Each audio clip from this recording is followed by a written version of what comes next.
پیش معروف کرخی یکی از دوستای خدا میبیا میگه که میخواهم که شاگردت باشم درس اخلاق آموزم.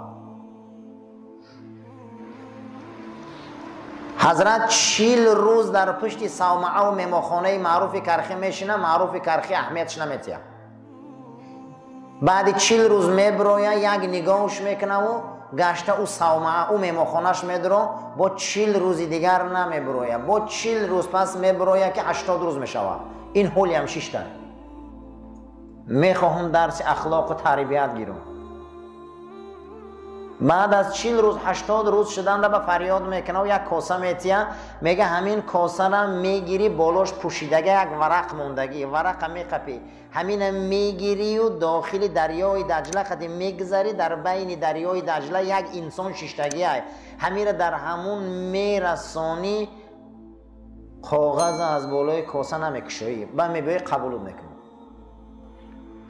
این شاگرد میگیرن میبرن نصفیره در لب دریای دجله، نرسیده دلش وسوسه میشه و لب کاسه را میته هوی میکنه، کاغذه که ایدرش هم موش بچه میپره. دیگه میگه اگر این موش بچه را دو آدم میبردم به موش بچه میرم، گشته بیام این گفت که لب کاسه را نکشه، چکار کنه باینده میمونه یا با هم کاسه را گرفتم میبیا پیش معروف کرخی میدره که معروف کرخی تبسم کرده سه، میگه چون کردی؟ گفت واقعا همین.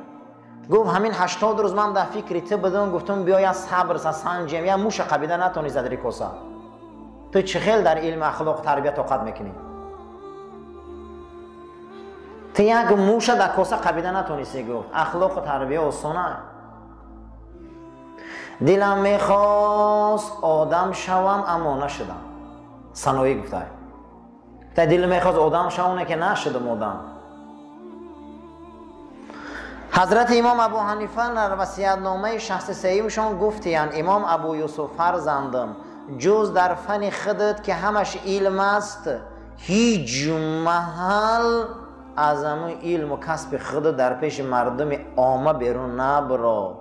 فقط هر چیزی را که متخصصی ای اختصاص خودت گوزن مردم ده. چون میکنی دیگر مسئله را چسبیده؟ خدا تو را فقیه کرده ای فقه گوزن برای مردم. خدا تو را استا کرده ایمی کاری خودت میتونستگی گوزن، از وی بیرون نبرو که مردم تو را به سفسطه ها گرفتار میکنن و آبرود از بین میره. هر چیزی که خدا برای تو کسب دادگیت ردیف همون شو. ردیف چی را میگن؟ اگر یک اسب در یک کس سوار شدگی باشه، یک کسی دیگر در قنجقه او سوار شوه، میگن ردیف شد، یعنی در قنجقهش سوار شد. چه هنر داری عزیزم، چه علم داری، در قنجقه علم تو هنرت سوار شو، از وی بیرون نبرو، همون را گوزن. برای که تو همون را دستت میبیویا، پرسیدن پنجه میدونی، شاگرد میبروری و مردم تربیت میکنی. ایوه بیرون گپ نزن که سفسطه میشه و دروغ. شما بینه بعضی آدم ها را که یک صحنه ها را نقل میکنن باور که دمجخشان وجود ندارن. این همین خیلی سفسطه گفته میشینن. بعضی انسان ها را همه کار را نقل که او همه کار دا بود. باور کنی قطعی رهزن هم بود، قطعی آدم زن هم بود، قطعی ملا هم بود، قطعی ایشان هم بود، قطعی وزیر هم بود، قطعی قاضی هم بود، همه حمید وای بود یک گپ میگه. اینو احمقان. حضرت از با هم خیلی نشوی، فقط کار اخته گوزن، کار خودت متخصصی شاگرد میبروری. وصیت‌نامه رقم 64 ابو یوسف فرزندم در مسئله روزمره دنیوی در کارهای غلط و ناپسند از مردم پیروی نکن.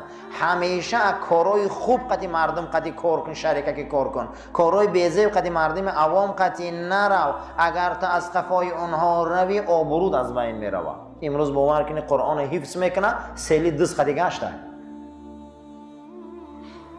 و تو قرآن حفظ کردی، قرآن همین را آموخت. باور که علم همی آموزه میره و قدی یک آدم های قدیمیش نمیخزه که باید آدم ها صدقه همون علم و گپ شوند قدی همه های همینشین شون. و تو را خدا قرآن داده، علم داده، تو کوشش کن که ای تو او پیروی کنند، نه اینکه تو مسئله روزمره دنیوی و ریسک کن گفته قدی هر کس بر روی رفیق شوی، همنشین شوی و با آبروت از بین بری. نه که گفته ای کارا اگر شریک هم شدی کارای خوب ده شریک شو. کارای نغز آبرو در شریک شد. ابو یوسف فرزندم هممون عقل داریم، هممون جهل داریم، البته داریم، به این نمیشود. اینا بخشان سپاهی داشتیم. یکم سپاهی عقل خیر بده. چی بده؟ خیر، که بزرگا گفتیان که این وزیر عقله. دویمش ایمان بده، سیومش تصدیق بده، چهارمش رجاء امید کردن بده است، پنجمش عدل بده، ششمش رضا بده است، هفتمش شکر بده، هشتمش طمع بده، نهمش توکل بده است. در برابر این که 75 دانه که تعدادش زیاده است، اکنون ما باید افسران و عسکران جهل دانیم. جهل یکمش شر بده، بدی. یکم سپاهی جهل چی بده؟ بدی، که این وزیر جهل بده. دویمش کفر بده. سیمش جهود بده، یعنی که جهود انکار.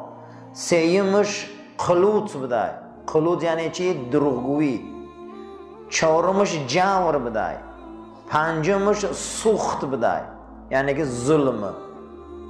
هفتمش کفر بده، هشتمش یأس ناامیدی بده، نهمش هیرس بده. هیرس یعنی که دنیا تشنگی، حریص بدن، تشنه بدن در دنیا. این خصلت ها یگان تش همه خصلت های عقل در هیچ کس جمع شدگی نبوده است مگر در پیغمبر خدا جمع شده بوده. همه 75 تا سپاهی عقل همش در رسول الله بوده. اگر یگان دانش در امتش میشده است، اگر همون دانه را امتش میقبیده و دوام میداده، اینا رنگ حلقه های زنجیر بدیان، اینش آوردن میگرفته. 75 تا سپاهی عقل دمو نمیشه ماش پره، فقط در رسول الله بوده که قرآن نفس جدا میکنه. نفس اماره، نفس لوامه، نفس مطمئنه، نفس مرضیه، نفس ملهمه، نفس فالهمها فجورها ملهمه، بعد از او نفس مقضیه، نفس کامله. نفس کامله نفس رسول الله هست که خداوند برای او این 75 تا سپاهی عقل داده گیه. ما با او نفس برابر نمیشیم. ما با او نفس نمیشیم عزیزان، برابر نمیشیم، لیکن پایان و نفسش نمیشیم. بعد از او امام غزالی هم در رساله اخلاقش آورده که اگر یکی از همین اخلاق‌ها را در شما 75 تا سپاهی یک تاش اگر در شما ها باشه، شما همو را حفظ کنه، دوست داره، گوهره که چشم باری نگاه کنه، اینش آوردن میگرفتن. همین 75 تا هم جمع شده آدم دا، اینش آوردن میگرفتن، اینش آوردن میگرفتن. بعد از این بعد جناب پیغمبر میگن که اگر پیغمبری دوام میداشت عمر پیغمبر بود. معلومه که همین عمردان بوده سمی علامت ها. برای همین به حضرت عمر ابن عبدالعزیز هم عمر ثانی میگفتن، یعنی ده همین هم نشده است. با اون شرطه که ما اگر این جنود شناسیم، این سپاهی ها را شناسیم. همه سپاهی های جهل گفته اولین مراتبه در نمرود یافت شده بوده. کی را در علو پرتافت؟ ابراهیم. دویم در فرعون پیدا شده بوده است. کی را آزار داد؟ موسی. سیوم در قارون پیدا شده بوده. کی را غم داد؟ موسی. بعد از اون نسل او مثل ابو لهب و ابو جهل و آن نفرها تا به امروز، اگر از همین گفتگی ها گفته از 75 تا همش باشه، اینها مثل نمرود و هموان. اگر یک دانش هم باشه گفته مثل ابو جهل و ابو لهبان. معلوم بود است که درس اخلاق و تربیه خیلی درس مهم بوده. حضرت امام شافعی گفته است که اگر به دو زانو نمی نشستم در پیش امام محمد شاگرد امام ابو حنیفه من خدا و قطعی رسولش حال ساز نمیشناختم. من به 2 زانو زدم 6 درس آموختم، او برای من خدا و رسول آموخت.